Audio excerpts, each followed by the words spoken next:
welcome to this online talk with Susan Collins, who currently has two fascinating works in our exhibition, Sussex Landscape, Chalk, Wood and Water. My name is Miriam O'Connor-Perks and I'm an assistant curator at Pallant House Gallery. Just before I introduce Susan, I'm just going to go through a little bit of housekeeping. So for the duration of the talk, which will be around 45 minutes, if you wouldn't mind leaving your cameras and mics off, that would be really helpful. You might also find it useful to change your view screen to speaker view. There's a little button on the top right of the screen that says view and you can select speaker. The talk is being recorded and a recording of it will be made available after the talk. We'll also have a Q&A session around 7:45. For the Q&A session, you might like to put questions in the chat box, which is on the bar at the bottom, or I will keep an eye out, and if you turn your camera on and raise your hand, then you can unmute yourself and you can ask your questions personally. Without further ado, I'll introduce Susan. So Susan works across public, gallery and online spaces, employing transmission, networking and time as primary materials. Most of her work is made in response to specific sites and situations. Her works include the BAFTA-nominated Tate in Space for Tate Online in 2002 and Land in 2017, a live transmission from Jerusalem looking across the West Bank towards the Jordanian mountains. She is currently Professor of Fine Arts and Head of Research at the Slade School of Fine Arts, where she was Slade Professor and Director from 2010 to 2018, and established the Slade Centre for Electronic Media in Fine Arts in 1995. Hey Susan, welcome. Thank you for joining us. Thank you for having me. I'm just going to share my screen, and we've got a presentation with some images, so just bear with me.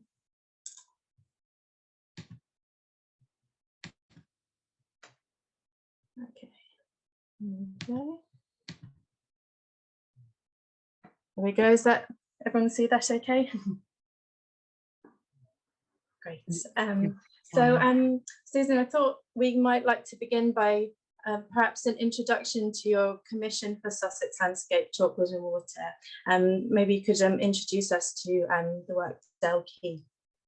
Okay, well, you're looking at two images there. One on the left is actually a print from an earlier work called Seascape, which I did at the Dell Pavilion back in 2009. It was sort of quite a big show, and we've got some more slides from that later.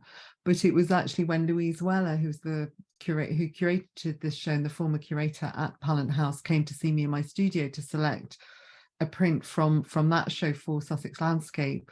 We had a kind of aha moment when she realised that I'd actually spent a lot of time, my family had a home not far from Chichester growing up, and we both got rather excited and thought if it was possible that it would be really great if we were able to make a new work specifically for Sussex Landscape, which actually would transmit a live image into the gallery that's showing so many landscapes from across Sussex. So that's kind of how it came about. And Dell Quay, well, Dell Quay is the result, which was the result of me sort of going on a little bit of a trip down memory lane, childhood haunts. Well, it was a combination of looking at my own past, but also knowing what Louise and the curators at Pallant House were researching in the location in terms of kind of images. So I sort of went exploring.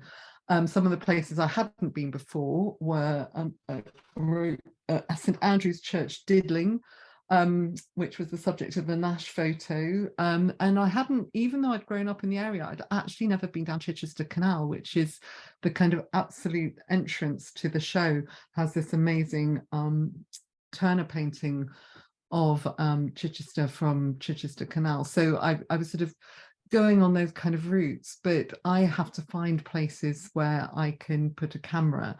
So maybe I should explain a little bit more, Miriam, what what actual work is. Okay, so so what I actually do, and then we'll explain how it came about, is I put cameras in remote locations. I've been doing this for a number of years, and it's a network camera, so it's like a surveillance camera, which many people have. But I've got a custom-made program which actually builds an image pixel by pixel very slowly over time. And so the image that you actually see in the gallery is from a camera that's actually up on the roof of Dell Quay Sailing Club, and it's transmitting, it's collecting the image live, and it's actually transmitting a pixel a moment, and building the image very slowly, line by line, bit like writing on a page. And when it reaches the bottom of the image, it starts again from the top. And the timing of it takes about 6.5 hours for an image to complete, which is about the time it takes for the tide to go in or out. So that's what you're kind of seeing in the gallery. Yeah. Yeah, we've got some images from Dell Quay. It might help to see, because those are a little bit far away. So if I go, so here we have some still shots of Dell Quay that Susan has taken and archived. And for me, what really the pixel by pixel element of the work, it's really quite like a painterly image. I think it lends that kind of, it's almost like mark making, but using pixels instead.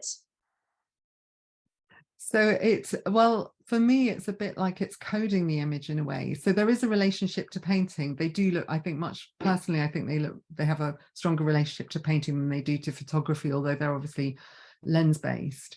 And the, for me, it's the way that it codes the image over time that you actually see the world in a way that you don't see with the naked eye. So, for example, in that image that you've got up there, Miriam, that it looks like a kind of group of birds. It looks like they're sort of a sort of flock of birds and actually in the sky, but actually I'm pretty sure, because I have to kind of guess, I'm pretty sure that that's the mast of the boat, but the boat was probably being tossed and turned sort of in the wind. So in the sky, you're actually seeing the movement of the sun through the sky.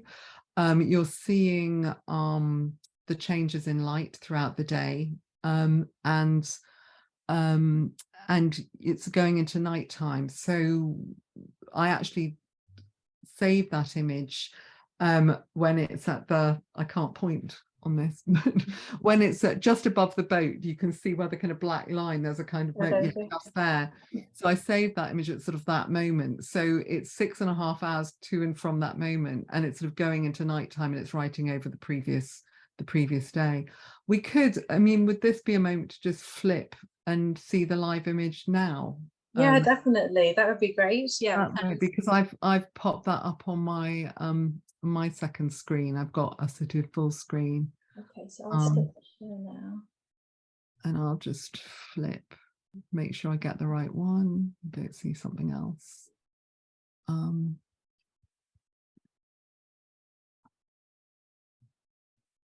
seeing the right thing? Yeah, perfect. Yeah. So it just might help to see a kind of live one. So you can see where I've got my cursor. If you can see my cursor right now, this moment in time, it's actually not dissimilar to the image we were just looking at in terms of where it is. It's obviously going into nighttime, and that is the image sort of updating. It is actually a pixel a moment, but because of the internet, the actual kind of it sort of coming to the screen just comes in little sort of rushes depending on the kind of network traffic, I suppose. So what you're seeing sort of here is that again is the sort of the mast of the boat broken up, and sort of really subtle colors kind of come in, and I can't kind of guarantee what you're going to see from day to day. So there's always a kind of high risk in this kind of work. Somebody will go to the gallery, it could have been a really grey day, and it could be really sort of boring kind of picture to look at, and I can't kind of manufacture that. And then it might be that there's some kind of wild sort of sunrise or kind of sunset just exactly when the gallery is closed, and actually nobody's actually there to witness it at all. And that's in a sense part of the work. I mean, I should have said that the camera, I put my cameras in for a year at a time, ideally, when I'm able to capture the full year, and I archive images throughout the year. I save them; they're automatically saved every 15 minutes. So I sort of end up with an enormous archive at the end of the year, and I probably haven't ever seen all of the images that I've actually got saved.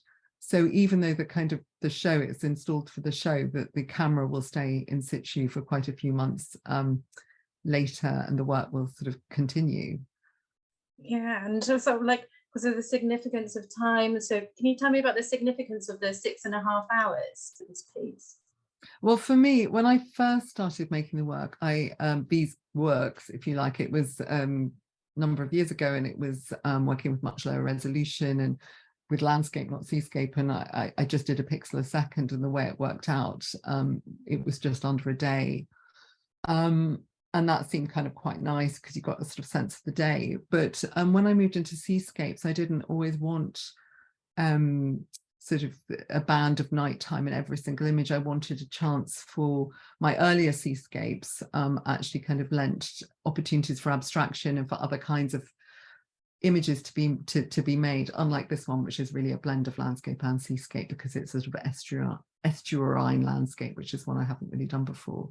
But the 6.5 hours came in then because I was trying to think of a different time frame, one that wouldn't always have night. And it's about the time on the south coast. It's not perfect because it's never exact every day, but it's around the time it takes for the tide to go in or out. So I'm sort of bringing the sort of tide into that. And what's quite interesting in Dell, Quay, which is very near, Pallant House. It's just about a 10-minute drive from Pallant House Gallery, is the fact that it's incredibly tidal. There are times when you'll see in the image that it's just, the boats are marooned, if you like, they're static, you can see the sand. So you really do get that sense of sort of time and tide, if you like. Yeah, for sure. And yeah, like you say, it is incredibly tidal, and I think that's really wonderful that you get these kind of ghostly images coming up within the work as well. Sort of, I don't know, it's like the memory of the boats are there. It's a really sort of it's quite like a romantic kind of image. I think they are quite romantic. I mean, I've never really had one. I've had boats before. I have had work with boats before, but the boats sort of came and went, and I didn't really realize. I mean, call me naive because it is like it is a sailing club. I hadn't really anticipated that I would sort of get to know this boat, that this boat would be this sort of almost constant in there. Because most of my, I suppose in most of my work, the things like boats or cars or planes or birds or people are the things that come and go, and it's just the landscape that's there. But it's been quite interesting watching that boat. But yes, there is a kind of there is a sort of deliberate romance about some of these works. I mean, I do when I began making them, I was sort of a number of years ago, I was absolutely composing them as you would a sort of painting, very deliberately sort of going for the picturesque, for the kind of achingly cliched look, in a sense, maybe to counter the technological kind of bias of computers or something like this, bringing them together. And for me, though, I mean, I'm stuck in a little, I mean, it looks quite nice from here. I've got a picture behind me, but I'm sitting in a really messy studio in London. You know, I don't have this view. And so for me as an artist, placing these cameras sort of often around the world, and I go and sort of, I'm looking at them sort of every day. It's a sort of longing. It's a almost sort of melancholic longing for this other place. Mm-hmm. And this other place does exist, but not as we're seeing it now. It does create a slightly otherworldly quality, I think. Yeah, definitely. But and also that's something as well that in some ways that this live image does give you access to that beautiful space without, you know, for people that might not, you know, be surrounded by like green, you know, idyllic landscapes. It's a way in which there's quite an accessibility about it, that you can be transported directly into that live landscape.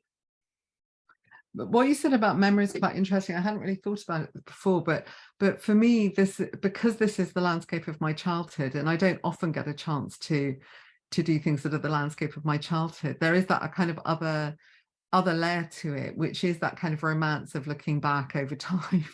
And you know, to the sort of, of course you see it through rose tinted specs in a way, that kind of and I loved, you know, I never wanted to come back to London. I actually ran away a couple of times to avoid coming back to London. I always actually really wanted to stay down there. So I was completely in love with my sort of Sussex half of my childhood. So for me, it's been quite interesting to be able to sort of look at it every day. And this particular location was a real family favorite. And we haven't really got onto the bit about how I find my location. I think you might have hinted at that earlier. Yeah. But it's quite, expedience comes into it. So it's quite hard. It's not like being a landscape painter. I mean, I did go and look for, I mean, I would have loved to have kind of replicated Turner's view of the canal from the bridge that he painted it from, because you can go there and you can kind of look, but there's nowhere to put a camera, there's no internet, there's nowhere secure, there's no electricity. I haven't yet sorted out a kind of properly solar sort of off-grid way of doing it, which would be my next step. You know, and this beautiful church I went to in Didling, is you know, absolutely ideal but not practical. So so when I actually kind of go and look for locations for my cameras, I'm always having to look, instead of being like the landscape artist going off kind of into somewhere really uninhabited, you know, with your easel or whatever. It's quite the opposite. As I'm really expedient. I'm looking for a kind of beach cafe or a pub or someone's home or someone who'll be kind enough to kind of host it. And I have to be honest, this my research for this ended up being a bit of a pub crawl to all my kind of family's favorite. We were always taken to pubs as kids. I mean, you know, obviously you're not drinking at that age, but that's what you did. And shall I flip back and then you can probably I'll just stop share. Yeah, we'll go And then back. you can flip back, because there are so there were places I sort of remembered, and you sort of remember things slightly differently. So I'd sort of remembered the Black Rabbit, which is a pub that we used to go to in here in yes, it's View of Arundel Castle, but it's from the Black Rabbit pub. And I just remembered the Black Rabbit. It was when I was sort of doing a recce trip back last May, I think it was. And it was when we were still thinking about it. We didn't know if it would be possible. And I just came down for a couple of days and went sort of looking, and went back to some of my kind of old haunts. And memory is a weird thing. Like, I'd always known Arundel Castle and everything. I hadn't remembered that you could see it from and I always remember the Black Rabbit pub. I hadn't remembered you could see it, and you could see it so kind of clearly. So that was one of the locations that I'd been actually looking at, and that was a kind of contender, if you like. And then the other one was the front runner was always going to be Dell, which was, that's me kind of looking at it through the buildings of the sailing club back in May, doing my kind of research trip. And then I think actually there's actually an image from the pub, might be the next one, Miriam, possibly. And there's a pub, I'm going to do some good pub advertising today. The Crown, they should be sponsoring this. The Crown and Anchor in Dell, which is a real family favorite, and the view from that is what I wanted. And I got in touch with them and they said, oh, I don't know, we can't really host a camera for a year, we're going to be doing some building work or whatever. But luckily when I was down there were some other buildings nearby, and there's a sort of Chichester Conservancy, and then there was the Dell Sailing Club, and I kind of was sort of stalking these buildings and making notes to come away with, and just contacted them. And the Dell Sailing Club came back. Really, they were just amazing. They were just really enthusiastic and said yes. So, I mean, the whole project really rests and falls on people being kind of kind and willing and up for it and happy to host a camera, which can be kind of slightly inconvenient. It can look a little ugly on your building, or but also if something goes wrong, I'll be getting in touch with them saying, please, can you switch it on, off, on, off. So far, that hasn't, I'm touching wood now, that hasn't happened yet, but it's bound to happen at some point. And they were just brilliant. And that's, I work with, for about 20 years, I've worked with a wonderful creative technologist called Matt Jarvis, who helps me with the installing and the programming of the work. And that's him on the left, I think, in that image, and the webmaster of the Dell Quay sailing club, Chris Milner, is the man on the right, and I got them both up on a roof, putting the camera up for me. It's very kind of them. They were always like so incredibly helpful and willing, and I think that's a really nice sort of background to the works, is that, you know, there's people I think behind them quite collaborative. You're going in and out, Miriam. Oh, is it a bit of Slightly. Bad connection? Just slightly missed something there, unless it's just me. Oh no, yeah, I think my internet's a bit unstable. Is that better? Yes. Yeah, no, I was just saying how, like, it's really nice that the background to the work is quite collaborative, and, you know, there's people behind it that are participating in the installation of the work, which I think is really lovely. And like you say, that, you know, there's a quite sort of, there's a personal element to the work, and I feel like that is a theme that runs through the exhibition, that for a lot of these artists, they found solace within the Sussex landscape, and it was a place where they lived and worked. So there's a real sort of personal connection to that place as well. I found that I loved the exhibition, Miriam, actually, and it was really interesting, because I've always felt like, can I claim myself as a Sussex artist, because I'm also a London artist, and I've always been kind of between the two. And it was really interesting that, you know, I'm not alone. Like, the exhibition is full of people like me who were kind of had a foot in completely in both camps. And so it's been a bit like I said to there are a couple of other artists that you commissioned, and one of the other ones is Tanya Kovacs, who I think gave a talk last month, and we were both saying, she now lives in Devon and grown up in Brighton, I think, and we were both saying it was a bit like being invited back to your old school or something to do that. But I think I was very interested in the personal stories, a lot of women in the show as well, and some quite moving actual personal stories where people had sort of come down to Sussex to sort of get repaired somehow. They'd been through really troubled times and were sort of being looked after. But there were other things that I didn't, you know, even though I'd sort of grown up around there, I had no idea that William Blake had lived in Feltham, just down the road, for 3 years, and actually had written Jerusalem there. So I immediately sort of went off, when I found that out, I think on a kind of tour just before the show opened, immediately went off to go and have a look at his house from the outside and go exploring. So the show, I think, has I don't know if it's made, I'm sure it's made lots of people kind of go out and have another look and explore places that they might have overlooked or weren't quite aware of, that are sort of just round the corner. Yeah, for sure. And again, like Feltham for Blake, I think that was the only place he ever lived outside of London. So again, there's that connection of, you know, London and Sussex, these places that people go. And like, you're a London and a Sussex artist, but you're also quite an international artist, and you've moved around the country doing so many projects using this format. I thought maybe we could sort of go back and explore some of those earlier projects in which you use the webcam. If I go to these, it's incredible, the fact that it's a single view, but the amount of variation in light, and yeah, it's incredible, that movement of the sun, like you were saying, that it looks like a comet. But so it's just incredible, the variations in tone and color as well that you have with the work.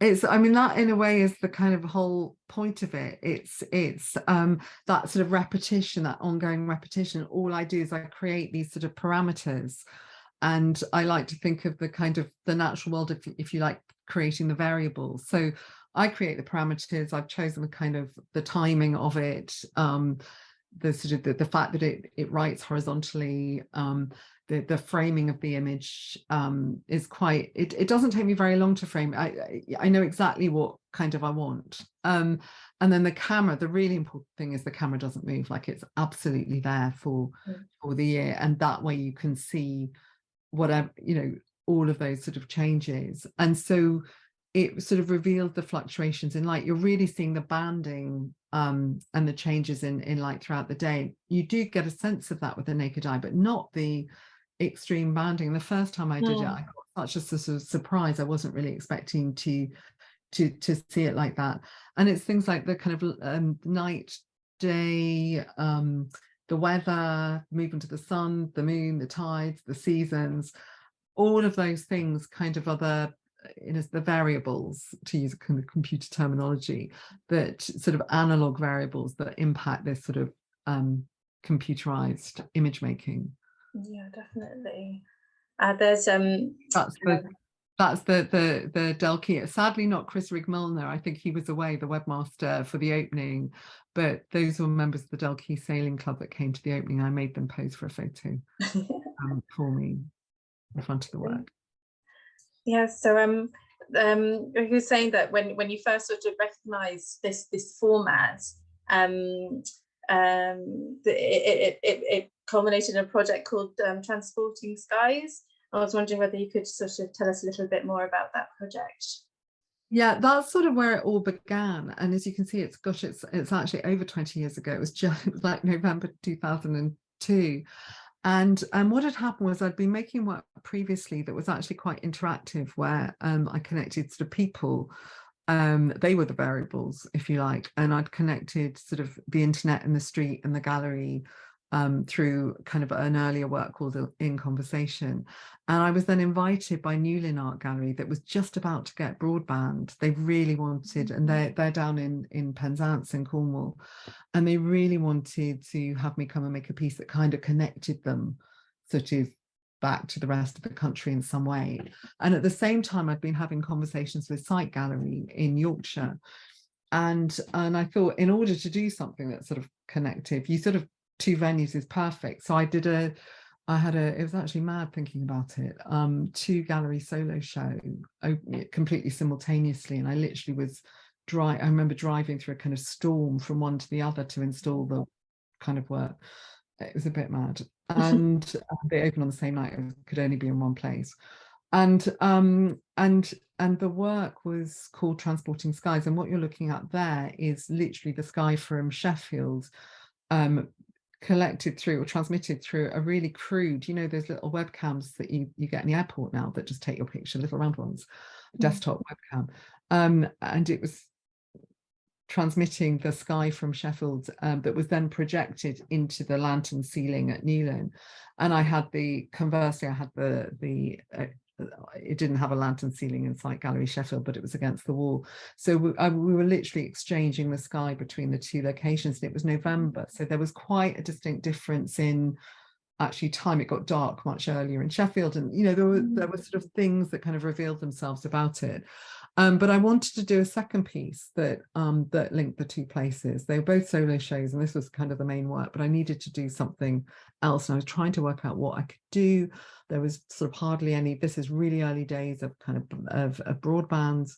I was trying to work what I could do with hardly any bandwidth left, because once you swap the skies over, like sent and received.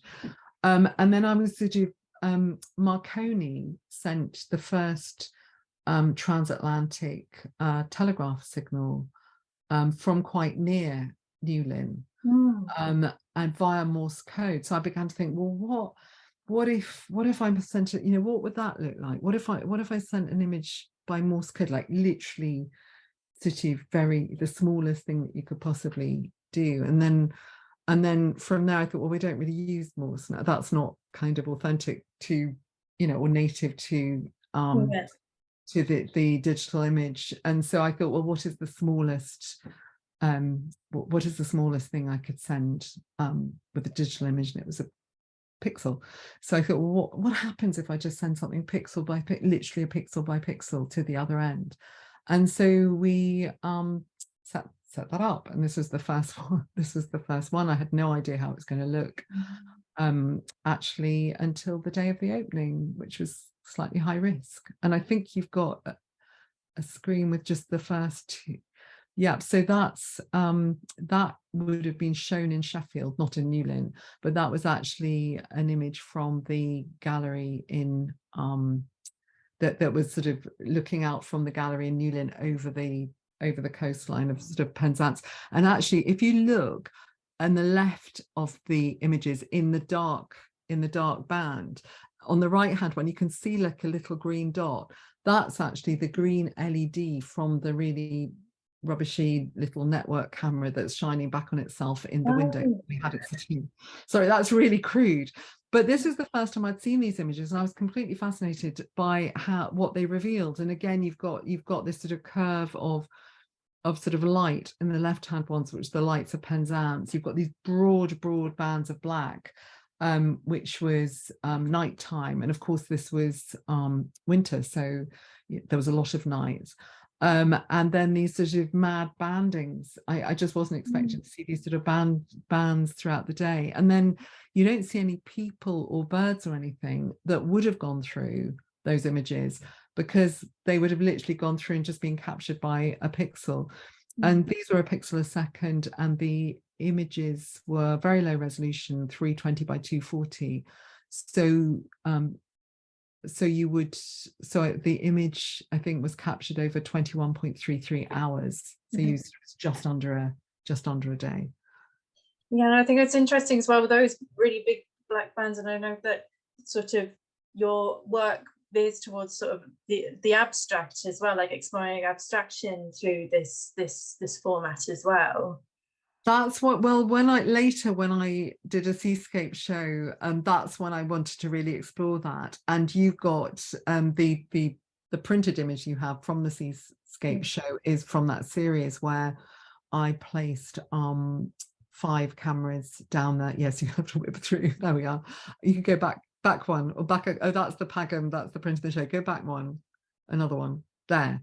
I had 5 cameras along the southeast coast of England, from literally sort of Margate, Folkestone, Bexhill, which is where the show was at the Dell War Pavilion, and then one in Pagham and one in Stokes Bay. And what you're looking at there are the live projected images from each of those locations, but they were kind of projected into the windows.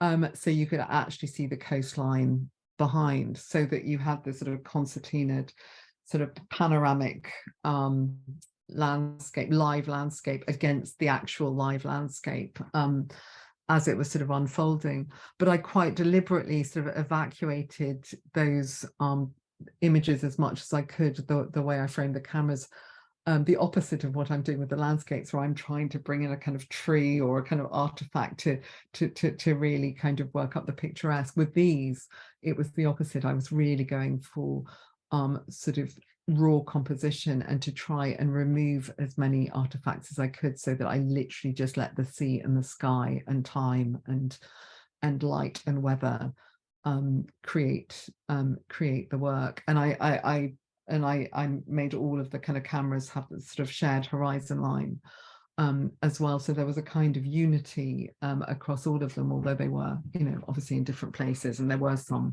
that did have, you know, some pebbles in the front, or, you know, they weren't entirely there. And actually the Pagham one, you can go forward to the Pagham one again now, which is the print that you have, and it looks like that's a boat in the image, but actually it's a sunken mulberry, which was one of those landings that was used. It was sort of false or temporary pontoon that was used for during the war.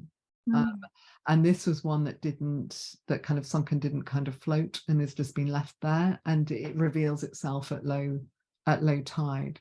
So it looks like a boat, but actually it's much bigger, and it's actually a kind of pontoon.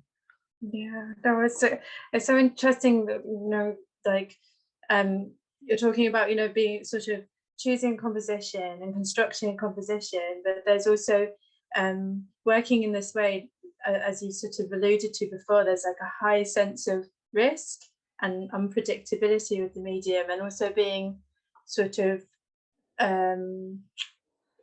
working within the confines, like the one at Newland, the confines of the bandwidth, and how that created like a creative solution to working within that sort of medium. And I was just wondering if you could tell us a little bit more about your interest in that relationship between landscape and technology. So, well, I like the creative solution thing that you just mentioned. I'll start with that. For me, although I kind of hate having to problem solve, I love having to problem solve. So parameters or kind of problems are just things to be sort of kind of gnawed at until you've sort of come to a solution. They're opportunities. And the so for me, I would never have come up with this piece of work unless I had a problem to solve, which was that small sort of bandwidth. And so it's sort of a gift. You're having to kind of overcome something. It's that kind of problem solving. But the technology thing, I mean, for me, when I started working with technology, for me, it's my medium of choice, because it's something that I'm just incredibly comfortable working with, and it makes sense for me. It's sort of duck to water, if you like. But in terms of the technology and the landscape, what was very interesting is that after I did the Newlyn piece, I was having a meeting with Stephen Bode of Film and Video Umbrella, who I've worked with on and off over the years on a range of projects. And I showed him, we were just having, a catch up. And then almost as an aside before he kind of left, I said, oh, by the way, I'm just going to show you these images. And I'm so glad I did, because he said, oh my goodness, we're working on this project called Silicon Fen, which is actually looking at, sort of artists working with technology, responding to the landscape of the fens, which itself was a sort of constructed through the technology of an earlier age. And with the ditches and the drains and the sluices and everything, that all kind of complete sort of technological constructs to kind of reclaim kind of land in the fens. And so I ended up being commissioned as one of the artists to actually do a work for it, which was called Fenlandia, and there's a still from it there. And whereas the show in Newlyn, it was an experiment, and it was with these really cheap cameras, and it was only for a month, and I hadn't set it up to save images automatically. I just literally have a handful of images I happened to save when I was physically there. It wasn't online. It was literally just transmitting between the two galleries. For Fenlandia, I said, brilliant. This is an opportunity to actually see what happens over the course of a year, to actually work with sort of slightly higher end network camera, and to build it. So I think for this one, I saved images every 2 hours to do it, so I could save images every 2 hours. And also, I don't know if Molly's dropping any of the links into the chat yet, but there's a link. They've still got the website up there, which looks quite retro now, but basically I had a sort of the website where people could look at the work live when it was live, and I put up lots and lots of the archive images so that it had a sort of online live presence as well. Yeah, just to let everyone know that Molly has put in some links to those live transmission images in the chat. So if you like to click on those links, you're very welcome to.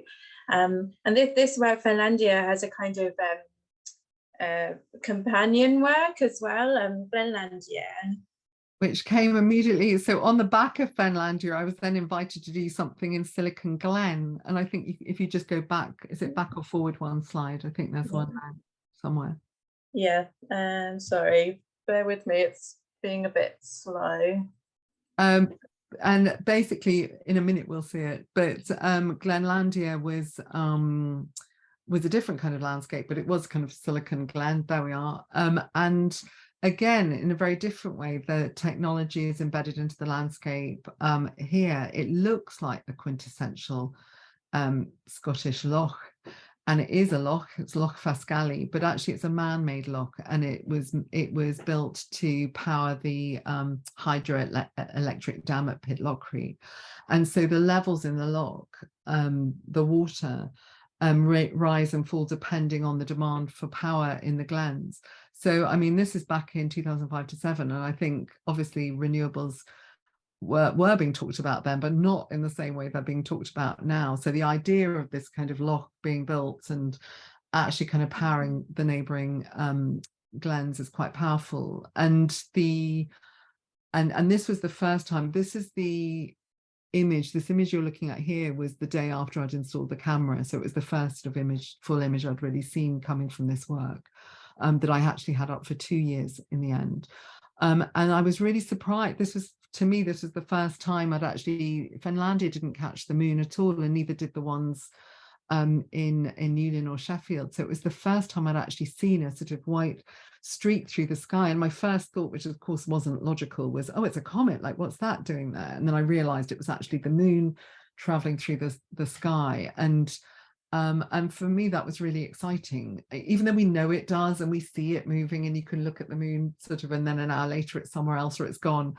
To actually kind of see it sort of tracking across the sky like that, and for me made me really understand that we're on the spinning planet, which we kind of know we're on conceptually, but we don't always see it visually kind of shown to us.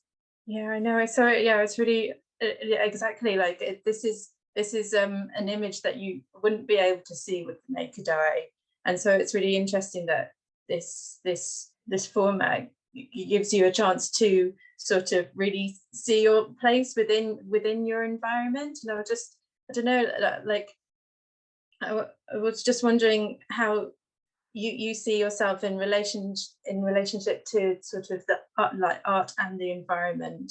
And there's a lot of sort of crossover with artists really exploring the sort of like humanity's relationship to the environment. There is, and I'm sort of searching for, I suppose I'm searching for more ways that I can kind of do more of that. And in a weird way, although I just said, oh, this is my medium, this is what I'm really comfortable with, and I kind of took to computer like a duck to water, actually what I'm really exploring at the moment is actually trying to kind of divest from reliance on power in that sense, and actually really exploring just going right back to the sun being the kind of the source of the image, or transmission using means other than electronics, and that's something that I'm actively working on, things at the moment that may or may not come to fruition. It's not new necessarily. People have been making all sorts of things, from cameras obscuras to sundials to astrolabes for centuries, but it is something I'm kind of gnawing away at, and I'm hoping I'll get to the other side with a new body of work at some point soon. But I am interested in that. But I'm also exploring for something I'm trying to write, or I have to write by the summer. I'm actually really interested in the idea of the sea, looking at the sea as an open system, as itself being a kind of generative medium. So I'm actually kind of in the process of writing something that's really looking at kind of thinking about lunar power and the sea as a kind of open system. And I think we've lost Miriam, which might mean it's almost time for questions. So if we have lost Miriam while she's coming back, it might make sense. And I'm just looking at the questions in the other things in the chat. So I've got one from Helen. That's the first one I can see. Helen, do you want to reveal yourself, or do you want me to read it out and answer it? A bit of both, I guess. I'm happy to reveal myself and ask the question again, if you like. Oh, so how is it? Oh, you ask it. Okay. So yeah, how has it felt to remove people from the work from all those years ago? And now, how do you see the role of the audience in the work, given that you've removed people from? Okay, so I'll start with the first bit. I'm slightly disingenuous when I talk about transporting skies, because actually that work still did have people in, and they were really annoying. So I mean, what I had done, which I kind of failed to mention because it gets too complicated, is I'd actually had people a little bit like a sort of Italian fresco, thinking about sort of Mantegna's Camera degli Sposi, with the kind of people peering down from the sky. And I'd actually set up a whole thing that captured people and transport. If there were people there, they could also be transported and seen peering down in the sky. And they were just really predictable. And I think I'd really pushed the people thing in my previous works quite a long way. And what had really excited me about the Transporting Skies work was actually when there weren't people there. And when it was quite hardcore, I mean, there were times when actually it was just projecting nighttime in, the gallery. It was just literally projecting night. And they were the galleries are very nice at putting up with just literally blank projection, which for me was quite conceptually exciting and solid, and slowing everything down. Actually, it was, at the time, things were speeding up, and everyone was wanting these sort of instant sort of gratification, and to just slow everything down and create some kind of space for contemplation. So for me, so that's kind of how I evolved people out of the work.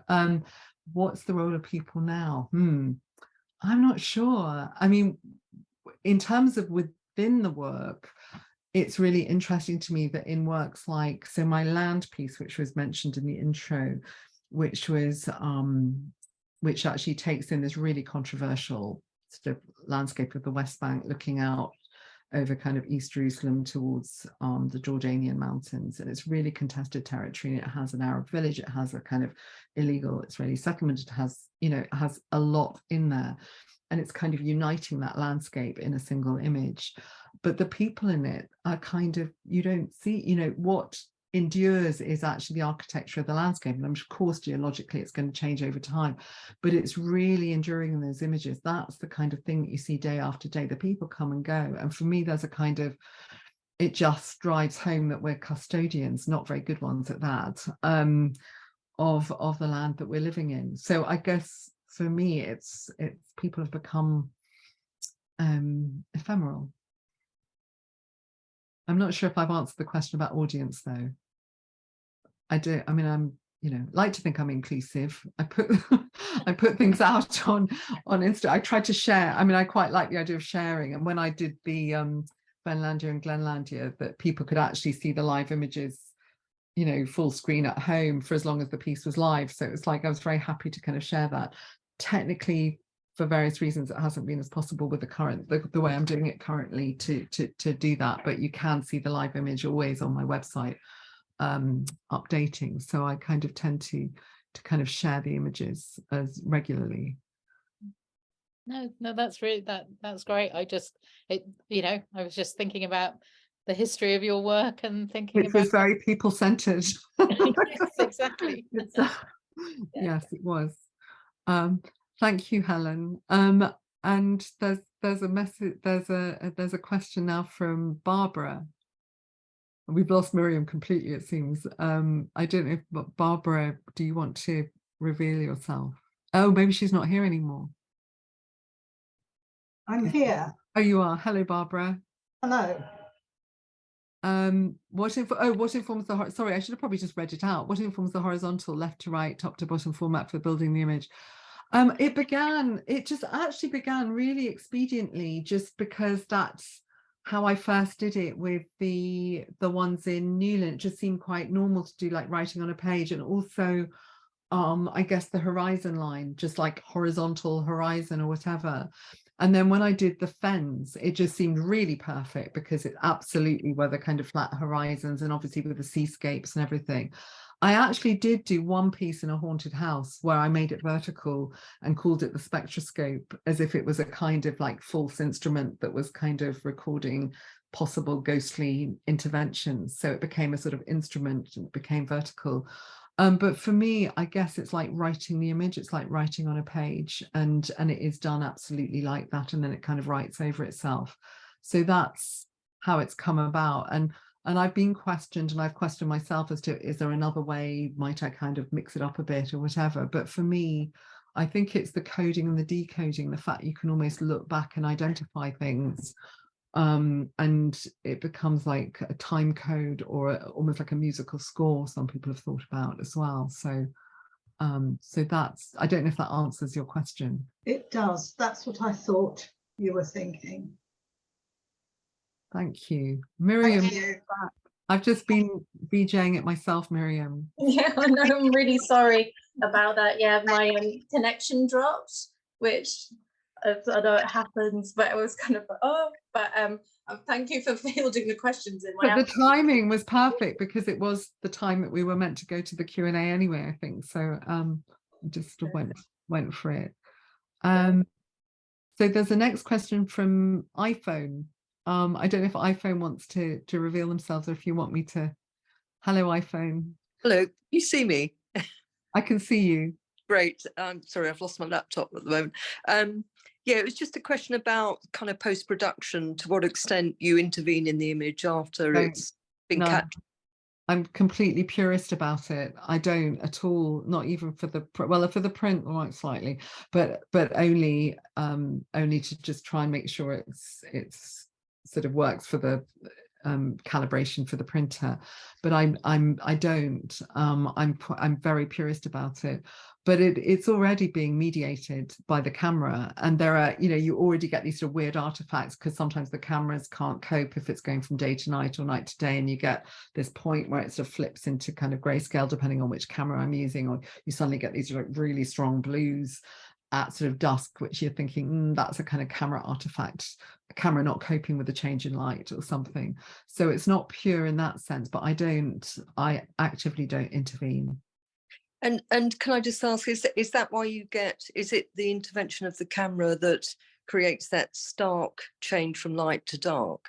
Yes. Well, it's not so stark, actually. I mean, what you're seeing when it's sort of cutting over, when it's writing over, when you go from dark, when you're writing, when night's writing over day or day's writing over night, then that's obvious, that's because it's doing that. But there are times when it's either the light sort of fluctuating, but because it's writing across, if you actually look closely at the pixels and you sort of look at them across, it's not stark, you can see them sort of the gradation. But because it takes a few minutes for it to maybe get across the screen, by the time it's hit the next line, it could look quite like a jump, if you see what I mean. So the kind of gradation's happening horizontally, but you see the sort of jumps vertically. But occasionally you do get a flipping when it goes into sort of grayscale at night of the surveillance camera. I don't know if that answers it. Thank you. So thanks very much. And then there's a question from Nikki. I don't know if you want to, is the Delkey work in the gallery a screen that's in a frame or a print? Oh, okay. It's live. It's if you were online when we went to the live, the image on my second screen of it updating, it's literally like that. It looks like a still, but it's like a moving still, because it updates the pixel at a time. What you're looking at, if you went and had a look and then you went around the gallery and came back, you'd have seen, depending on how much time passed, you would have seen like a sort of a change, like a couple of inches sort of jump change. But when you're looking at it, you have to go and find the pixel, which is easy if it's night writing over day or vice versa. But if it's at a point where it's actually just daytime writing over itself, it could take a while to kind of figure out where the update's happening. Yeah, I just love the way it's in a frame. So if you haven't seen the image, then you know it could be anything really. It could be a painting. But so is it just a screen within a frame? It's just a screen, it's just a flat screen, but I hate logos, so I think we've just taped over the logo, so it just looks like it's the one with the least sort of stuff that makes it look commercial as possible. So it's just really, really simple, and it's around that size. I mean, I do sometimes project the work as well, But for me, I really want it to look like a painting. So thank you. I mean, that's what I'm sort of getting at. I'm sort of keener that it looks like that than cinema, for example. Thank you. Thank you. I think we have time for, is there one more question? Oh yeah, Helen, would you like to unmute and put your camera on if you like? Yeah, the light's going. I'm sorry about that. So I'm really I've just been thinking about this presence and lack of presence of us, and I'm really, something I hadn't thought about before. I'm really loving this idea of that the work lasts as long as the technology lasts, and the technology might last longer than we do potentially. You know, I mean, I know there's a finite thing. There's a finite length of time for the piece of work because of the project, but if you were just to leave a camera running, as you did with Finlandia, and if you'd left it longer and longer, there's just that thought of it developing a life of its own, and a different life from the life of a painting, and the way that we preserve paintings and things like that. And I'm just starting to think that there's a whole that's a whole area of your work that I haven't thought about before, and I rather like the idea of that. Well, Bit like, it has a life of its own. well, it's a bit like Gem Finer's 1,000 years, isn't I it? love Longclair, yes. Yeah. Yes. And Gem's, Oh, yeah, Gem's yeah. a friend. So it's like, yeah, so I get that, yes. Mm. I love that. And well, yes, lots of people who are doing, like, you're right, life beyond your own lifespan, things that kind of outlive you. That's interesting. I hadn't really thought, because I've really thought about time in relation to the Jerusalem piece a lot, because it looks biblical, it's extraordinary, and yet you've got technology very visible in the kind of the landscape there, but you know that land has been contested over so many thousands of years, and we just come and go, that it does make you think about those kinds of things. I'm not sure my webcams are going to outlive me, though.